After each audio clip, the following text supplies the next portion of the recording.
દોસ્તો, મારી Gujarati computer YouTube ચેનલમાં આપનું સ્વાગત છે। આજના વિડીયોની અંદર દોસ્તો આપણે અમુક ગવર્મેન્ટ એક્ઝામ હોય છે એની અંદર કોમ્પ્યુટર ટેસ્ટ લેવામાં આવતી હોય છે, એમાં ગુજરાતી ટાઈપિંગ કરવાનું થતું હોય છે, બરાબર। તો ગુજરાતી ટાઈપિંગ આપણે કઈ રીતના શીખી શકીએ, કઈ રીતના આપણે પ્રેક્ટિસ કરી શકીએ। સૌપ્રથમ આપણા કોમ્પ્યુટરની અંદર એક ગુજરાતી લેંગ્વેજની પીડીએફ કોઈ પણ ધોરણની ડાઉનલોડ કરી લેવાની, બરાબર। એ આપણી સામે જ રાખવાની અને MS વર્ડ એ પણ આપણી સામે જ રાખવાનું, બરાબર।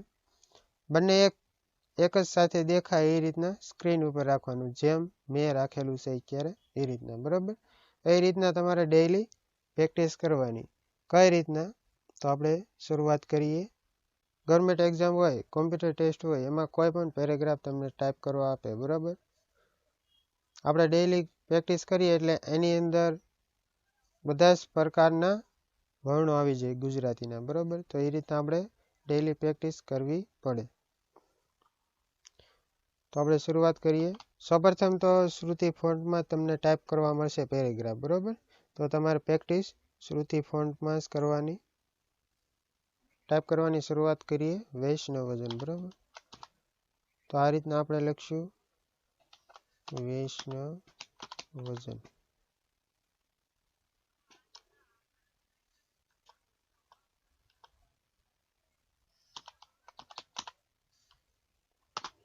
આ રીતના આપણે લખીએ, બરાબર। તો આ રીતના શ્રુતિ ફોન્ટ અને આમાં જે ગુજરાતી પીડીએફ છે એમાં અલગ છે વર્ણોની સ્ટાઇલ, બરાબર। પણ શ્રુતિ ફોન્ટમાં આ રીતના તમને જોવા મળશે, કારણ કે શ્રુતિ ફોન્ટમાં આપણે આ રીતના ટાઈપ કરવાનું હોય છે। વૈષ્ણવજન તો તેને કહીએ, બરાબર। પેશે પીડા પરાઈ જાણે રે, બરાબર। તો અહીં કોમા કઈ રીતના આપણે કરીશું, બરાબર। તો આપણે કોમા જે કીબોર્ડમાં હોય છે એમ જ હોય છે, એમાં કઈ કોઈ ચેન્જીસ હોતા નથી। બીજી લાઈન માટે આપણે એન્ટર આપશું, પર દુખે,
આ રીતના દોસ્તો આપણે લાઇન બાય લાઇન ટાઈપિંગ કર્યું, બરાબર.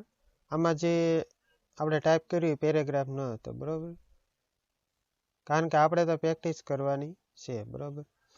તો આપણે આમાં જોઈએ ટાઈપ કરીને એક વખત આપણે જોઈ લેવાનું.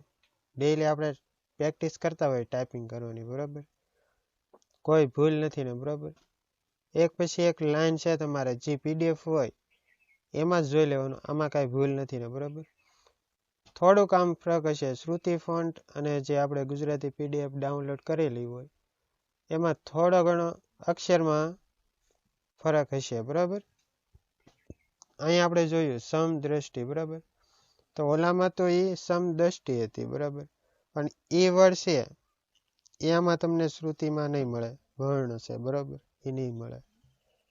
એટલે જે તમને પેરેગ્રાફ ટાઈપ કરવા આપેલો હશે, બરાબર, કોમ્પ્યુટરની અંદર સ્ક્રીનની અંદર, બરાબર, બાજુની સ્ક્રીનમાં અને બાજુની સ્ક્રીનમાં આપણે ટાઈપિંગ કરવાનું હોય. તો એ રીતના એક અગાઉથી ટાઈપ કરેલો પેરેગ્રાફ હશે એની અંદર શ્રુતિ ફોન્ટથી ટાઈપ કરેલું છે, બરાબર. જે આપણે અત્યારે ટાઈપ કરેલું છે શ્રુતિ ફોન્ટ બોડી, બરાબર, એ ફોન્ટથી ટાઈપ કરેલું છે. એટલે એવા જ અક્ષરો આવશે જે તમારે ટાઈપ કરવાના થશે, બરાબર. એમાં કોઈ ચેન્જીસ નહીં હોય, વર્ણો આડાવડા નહીં થાય, બરાબર. એટલે તમારે બરાબર ચેક કરી લેવાનું કે આપણે ટાઈપ કરેલા લાઈન કેટલી છે, પહેલી લાઈનમાં પહેલો અક્ષર કયો શબ્દ હશે, બરાબર, અને છેલ્લી લાઈનમાં કયો શબ્દ છે, એટલું તમારે ચેક કરી લેવાનું. અને ઉપર છેલ્લું તમારે કાના માતર ચેક કરી લેવાના, શબ્દમાં કાના માતરમાં કંઈ ભૂલ નથી ને, બરાબર. એ રીતના તમે ચેક કરી લેશો તો તમારો પેરેગ્રાફ છે એકદમ વ્યવસ્થિત ટાઈપ કરેલો લાગશે, બરાબર. તો આજના વિડીયોની અંદર આપણે આ રીતના પ્રેક્ટિસ કરીએ તો આપણે ટાઈપ કરવામાં ભૂલ ન થાય અને ટાઈપ કરવાની સ્પીડ છે ગુજરાતીની એ વધે, બરાબર. એમાં પેરેગ્રાફ હોય તમારે એટલી મિનિટની અંદર એટલા વર્ડ ટાઈપ કરવાના, બરાબર. એ રીતના તમને પેરેગ્રાફ આપેલો હોય ને એટલી તમારી લિમિટ હોય, બરાબર. અને હા દોસ્તો, વિડીયો ગમે તો લાઈક કરજો અને તમારા ફ્રેન્ડ સર્કલમાં આ વિડીયોને શેર કરજો. અને હા દોસ્તો, હજી સુધી તમે અમારી YouTube ચેનલને સબસ્ક્રાઈબ ન કરી હોય તો સબસ્ક્રાઈબ કરી લેજો અને સાથે સાથે બાજુમાં રહેલું બેલ આઇકોન છે એને પણ પ્રેસ કરવાનું ભૂલશો નહીં, જેથી કરી હું મારી ચેનલની અંદર વિડીયો અપલોડ કરું એટલે તમને તરત જ નોટિફિકેશન મળી જાય અને સૌથી પહેલાં તમે મારો વિડીયો જોઈ શકશો. Thank you.